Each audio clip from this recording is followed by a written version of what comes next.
solar systems. We put a solar system into boat frill. I researched it myself, shared my knowledge.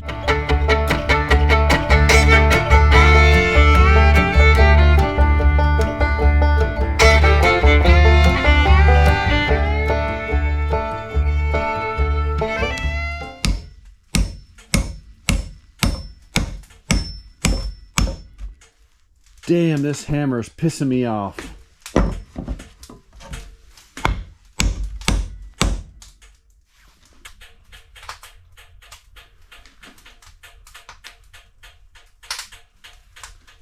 It's too long.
That's better.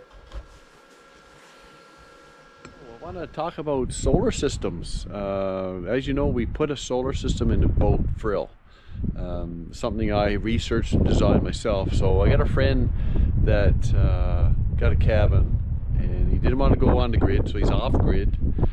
And he was asking me a few questions about off-grid systems, so I shared my knowledge to him, and anyways, he trusted, I guess, in what I had to say, and he with my advice he purchased some things that I advised him to do for what he want now. It's a big topic because everybody's needs are different. He's doing hot water on demand and gas stove, so that cuts a lot of, and he's got no dryer, so that eliminates a lot of power, right? So anyways, so I just want to share his cabin, what he's got set up so far and how it's working, and maybe we'll get a chance to talk to him. Nice size cabin, beautiful inside, and he's right on the water here as well. So here's his solar panels. Now these are the same exact panels I had on frill. Remember, I had 4 of those. They're 100 watts each, right? So 1, 2, 3, 4. He's got 12 here. So he's got them set up. He's got a nice frame made, and he made his own. He's a carpenter, so he made his own thing here to secure them to the frame. And this frame he's got here is he changes the angle in the winter time. He just changed it, he told me. So I'm not sure how he did that, but this is an old roller from a camper. So you can see his wires, and he's got them hooked in. He got series parallel going on there. So I think he's got 2 and 2 in series, and then they're parallel to each other, of course, right? So yeah, so nice system, nice frame. This is all lumber he sawed himself. Yeah, and then he's got the combiner box over here, and then that goes into his house. So let's go in and see if we can have a chat with him. So this is something that we're going to do at our place as well. Pretty soon, actually, probably. We'll get going on the grid, and then we'll eventually go off the grid. So let's go and see if we can talk to him.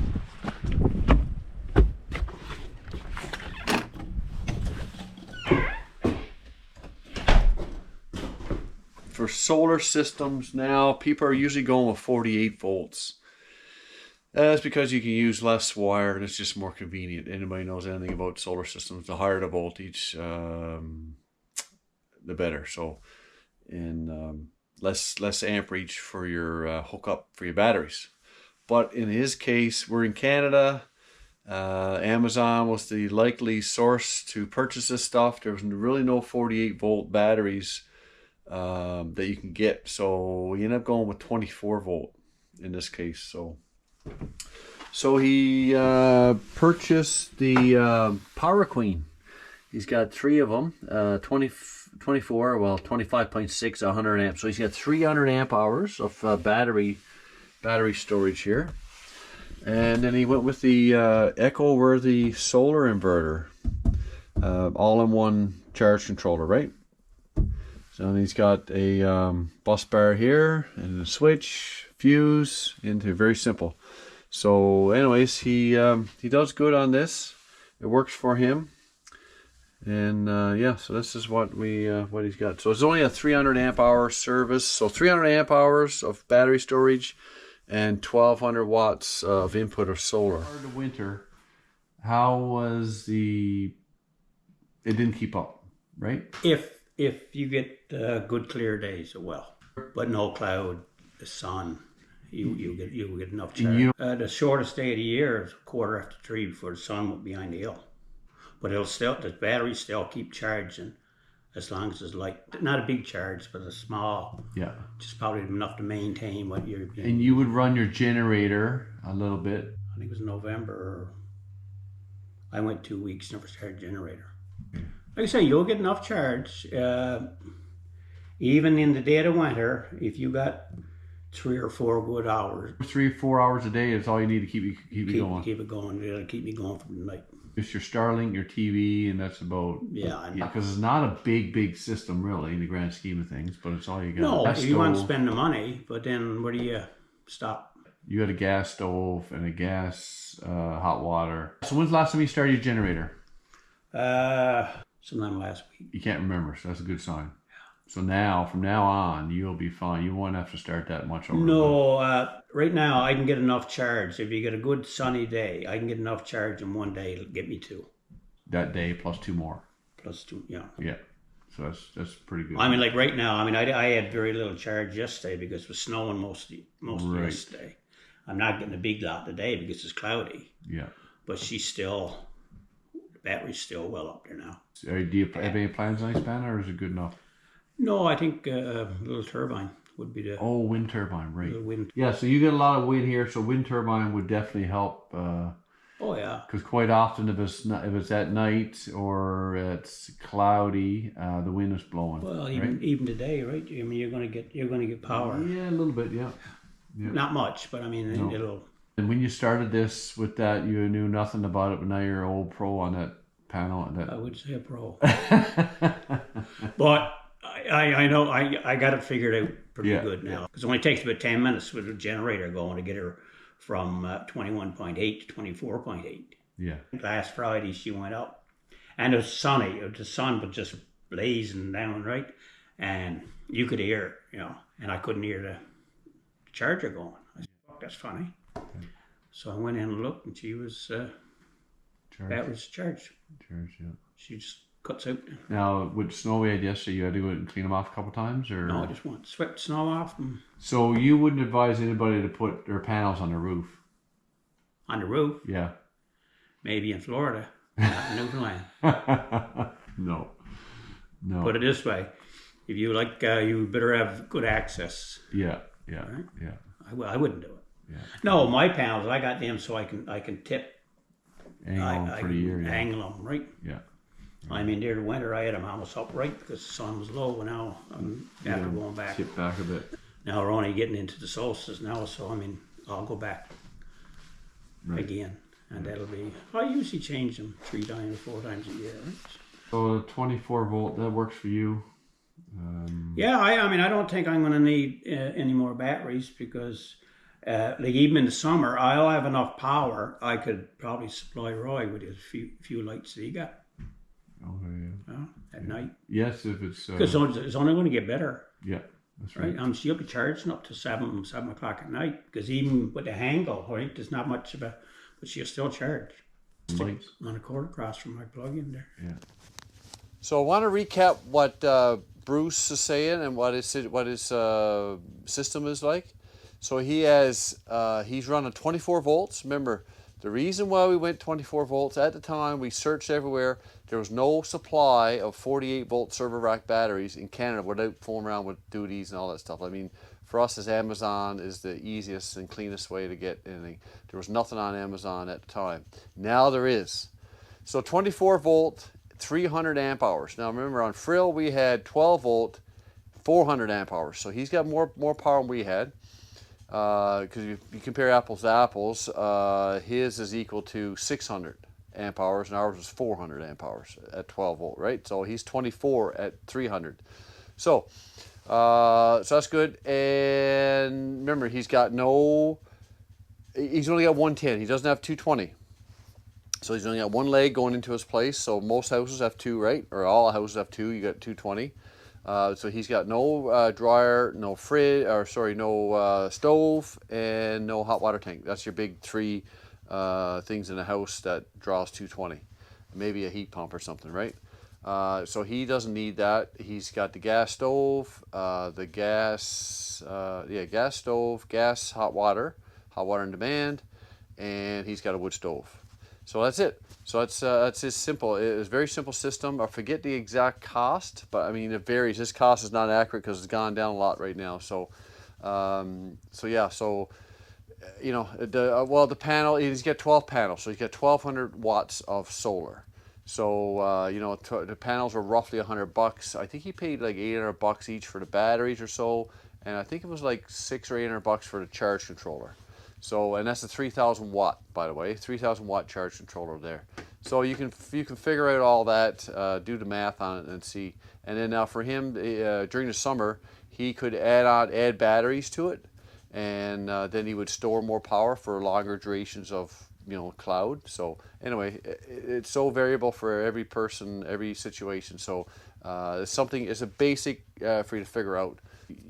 An extra battery, you would run your generator less time. So if you run the generator, remember, you're not running a generator constant. You can just run it during the day, charge it up, you're good for the night, that kind of thing, right? So it's not, you get to run your generator when you want to, when you got a system like this, if you don't have enough storage. There you have it. There's a solar system. Now we're going to be having one as well, so stay tuned for that. Well, this is a sad day here at Cod Raven. Yeah, sad day. This day had to come. We have to take the tracks off and put on the wheels. You know how much I love my tracks, but oh well. A brighter day will come next fall when the snow starts flying again, and we'll put them back on then, I guess. Let's get to it. Didn't take long at all. Yeah, that didn't take long at all, actually. It went pretty well. So I don't see any I got a little tear in the track right there. Nothing major. Struck on the rock, I guess. And then I got a bracket down there that's bent. You can see that this is bent a little bit here and this is bent. So I'll straighten that next year. I know I got caught over some ice and backed up into the ice and put the winch on. Anyways, I know where I did that. But yeah, other than that, I mean, everything was solid. No damage to the bike or nothing. I mean, all the work that's done all winter, whew, it's yeah, definitely definitely worth it. Definitely worth it. So. We're not done with winter yet. Being a small YouTube channel, we're getting, I know I talked to other guys, you're getting emails all the time. People want to advertise, use your channel to advertise their products, which is fine. But I kind of learned a little lesson. Too much of it is going on, so you kind of, I'm going to be very picky from here on. A product in particular that was just garbage, absolute garbage, so you got to be careful. No, this YouTube channel is not for you guys to advertise your junk. That's not what this channel is about. I'm not all about advertising stuff for other people. If it's something that I can use and I think you guys might be interested in, sure. So, you know, I got this, I want to go back to, I got this camera that came, and it was with some other stuff. But anyways, the camera came, and I said, okay, that'd be great. First I was looking at it was supposed to be a pet camera. And then this showed up, and I was like, okay. And then it was pretty, you know, felt pretty dinky, you know, pretty light and slight and whatever. And I turned it on, and it wouldn't, I just couldn't get it to work. You just tell it wasn't a quality app. Then I called the support. Well, guess what? There's no support. You got a recording and whatever. So you know what? So to all those people out there with stuff that want to advertise on the small YouTube channels, here's the box that came in with the camera. Here's everything that came with this camera. Here it is.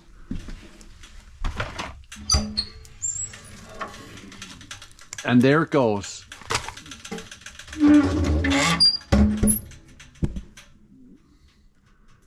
Don't send me your junk anymore. Not interested. If you got something quality, and there's another thing, they start off their email with, oh, watch your channel and blah blah blah, it's so great, and yeah. They tell you how great your channel is, and now they got a product that's just the greatest thing for you. Yeah, well, there you go. There's how great that was for me. So anyways, just a word of advice, I guess. Some of the stuff that happens going forward, you're not going to see much advertising of stuff unless it's quality stuff that I'm going to use here on the homestead that's going to be in our future. Then I will, you know, present it to you guys, and then hopefully be a discount or something involved as well. So other than that, I won't be fooling with it. Down at the shop here this morning, and just doing some work with another piece of cod raven fleet, I guess I should say. Anyway, this is something that we purchased last year. I got a couple rides on it, and it's something needed. Where we live, we're quite a ways away from, well, not quite a ways. We're an hour away from, you know, any stores or anything. So I said, I'd like to have a cheap commuter to get back and forth. So I went looking for, I figured a dirt bike. I've had dirt bikes before. Small motorcycle, we'll say. And I was interested in the Honda, picture of it right here, the Honda XL 125, I think it is. And it's a new model, but even though it's like a new model and a retake on the old stuff, everything's analog. There's no, you know, fuel injection or nothing fancy on it, nothing digital. It's all old school stuff, but it's new. It's an air cooled, it's a 125. It probably tops out at like, you know, 55 miles an hour on the highway, and that's it, which would be okay. So when I went looking at that, that was about $5,600 new here locally. I almost did it. I almost pulled the trigger on it. So I went looking at used bikes to see what was available. Well, I found something for a little over half of that money, and the cost was a big thing. So I found this 2009, even though it's a bit old, but it's really good shape, and I want to show it to you. So here it is, 2009 Kawasaki KLX 250S. So you look at it, 2009, just look at it, guys. It's like, and I've already used it a little bit. Now, I did do some upgrades. I put this on here. Nice little tank bag, because it just had the rack, nothing on it. So I put that on. Just finished putting on these handlebar protectors, hand protectors. I had those last year and I didn't get them on in time. So I just finished putting those on. I put on the little wind deflector here, little windshield. Put that on there as well. Put on a base for my phone. while I'm traveling, and I put a skid plate on it. This one here, KLX, nice aluminum skid plate. All it came with this little small one here. It's immaculate shape. It's like right now there's like 6,000 kilometers. That's it. 2009, 6,000 kilometers. And it's liquid cool. So liquid cool is much better than an air cool. I mean, that tire is like new. The brakes are like new. The chain, sprockets are good. I don't think they've ever been changed. And they're like new as well. They do have room for a second passenger here. I don't know if Holly will be on there or not. But anyway, look at how clean the engine and stuff is. I mean, it didn't see any abuse, that's for sure. The plastics, it's been kept inside. Plastic's all in good shape, it's not scratched up or rubbed up or anything. Front tire is skidding down, but still lots of life in that yet. And front brakes are good. Yeah, so I'm looking forward to doing some commuting. It's just a commuter to get up to town if I need something, something that I can carry on the bike or in the backpack. I'll take the bike and take the scenic route and go for a drive. So yeah, looking forward to doing some commuting on this and enjoying the road. From just love motorcycles. I've had a few motorcycles over the years, different ones, and they've all had their purpose at different times. The last one we had, Holly and I had a Goldwing. And we did some traveling on that. So check out, there's a video on that. Go back and check out where we went to PEI on the bike and did a 2-day trip. So check this video. Beautiful morning here. And all the snow is gone. Nothing left for snow. And what am I doing this morning? That's my brush saw. We're gonna clear our trail, our wood cutting trail. You gotta do it now or in the fall. I'd rather do it now because, well, it's just better. It's less, the grass is down flat. You can see, you get down lower, and the grass is flat from all the snow in the winter, and you can really get a good, it's just better now in the spring, I think, and the fall. The fall, you gotta wait till late, till all the leaves are gone. You still got some grass hanging around. Anyways, you understand what I'm saying. So anyways, let's get to it. I haven't had this thing going for a while, so let's see what happens.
Sticker time.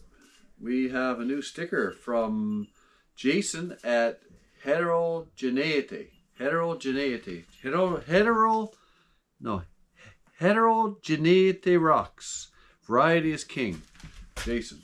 Jason's got, let's open this up and see what he's got in here. Jason does a bit of everything. Variety, right? He's fixing a car one day. He's over in Estonia doing a tour another day. Touring an old submarine. Like, there's all kinds of stuff that he's up to, right? Similar to us, I guess. Great guy. I like the way he does a really good job of explaining. He does work on his vehicles and that. And he does a really good job of video and taping and explaining that stuff.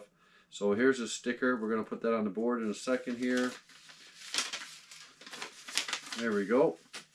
Hey, Brian. Oh, well, shoot. Sounds like my sticker pulled a Houdini on us. Either that or it's out there living its best life in a random postal truck somewhere. No worries at all. I'll fire off another one ASAP. This time I'll threaten it with the tracking number so it knows to better behave and make it to you. Hope the move went smoothly and at least semi-smooth. We both know how that goes. A little note there from Jason. So Jason, yeah, so head over to Jason's channel. He's got a good variety. He's not that far away from us in Newfoundland here. He's on the north coast or somewhere, I think. Anyway, let's find a spot for his sticker here. Yeah, nice round sticker. So let's put him just under ours here, next to wooden iron cookie. Yeah. So heterogeneity, variety is king. Yeah, Jason, like I said, he's been doing some work on his vehicle. It could be a lawnmower, could be anything. So he's got, you never know. Every video, I don't miss a video because I don't know what it's going to be. It could be anything. So that's good. I like that. I like the surprise. So that's good. Anyway, keep it up, Jason. Enjoy your channel, and hopefully you guys go over and check him out. Okay, I just want to show you what's going on here at the house here. So here's the sheeting I got tore up already off the floor. They just use ordinary sheeting, 3/8 on top of the inch board, 3/4 of an inch, right? I get the fire going, trying to burn it up as fast as I can. And so it's down with drywall screws, as you can see from there, and which is not the best choice of materials. And it's got this paper underneath. This paper is a local, very popular local building material. That's really not a building material, but people would use it. The paper mill would make it. They would damage rolls, and then guys would get it for free, and then they'd use it for underneath and on the ceilings, and use it for different things. So this is why this is down. That paper mill has since closed up now, so you don't get that anymore. But yeah, some old building practices for sure. I'll just show you what's involved in taking some of this up. It's a little bit of labor, but not too bad, I guess. I was expecting worse. You just gotta chew away at it.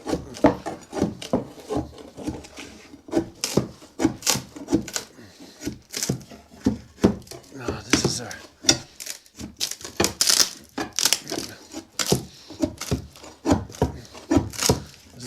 small piece. We got lots of screws in that one. There we go. Some of the bigger ones here, we got hardly any screws in it.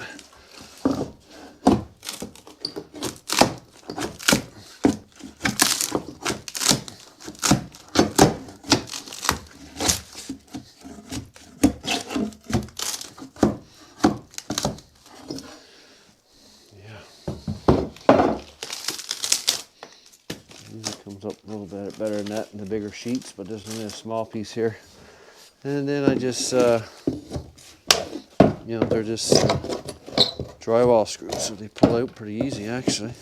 If I can get onto them. That's a Dex.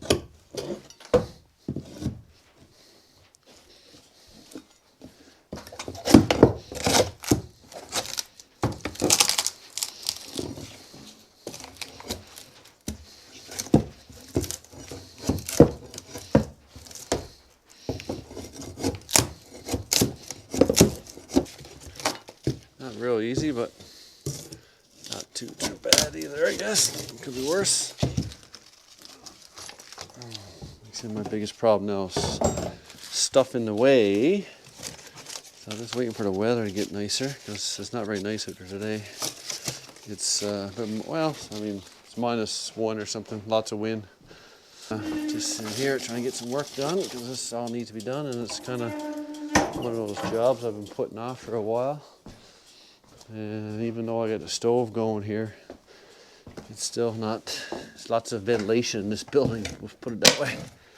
I've got the eaves opened up and everything, so it wasn't a good spot to be in the dead of winter, because it wasn't all that warm here actually. I was here a couple times. Got that wall down. You guys didn't see that. Yeah, that wall that was here. Yeah, and then we got the electrical. We got the electrical still hanging here, but there's only one circuit in the panel, and then our main feed to our shop up there. The rest of this is all dead, and it's going to come out as we go. So we're going to start from scratch. We're hauling it right down to the guts, to the bare bones, and we got to fix some stuff. Like, we got to clean this up. We don't need all those studs there, and then we'll fill this one in. I mean, look at the mess here. I got to fix this up. Yeah, we got to make this right. So some crazy carpentry things going on here. So I got to fix that. Panel's good there. Yeah, so it won't be too bad. And then we got a floor. We have 8 feet out there, 12 feet long, and then we got to keep going there, and then we're going 12 feet that way, I think it is. So I'd have to get my my blueprint out here, but I think it's 12 feet that way we're going. So I can't remember the square footage. It's for somewhere around 1,000, I think, give or take 100 or so. And yeah, and then I think we're going to try to save part of this roof, and then have a, you know, extend the roof out that way. So anyways, we'll get into that later. So this is what I'm faced with here. I gotta get rid of this stuff out of here, burn this up. Next fine day is not blowing a gale. I gotta get a fire going and get this burnt up. Anyways, just give you.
you.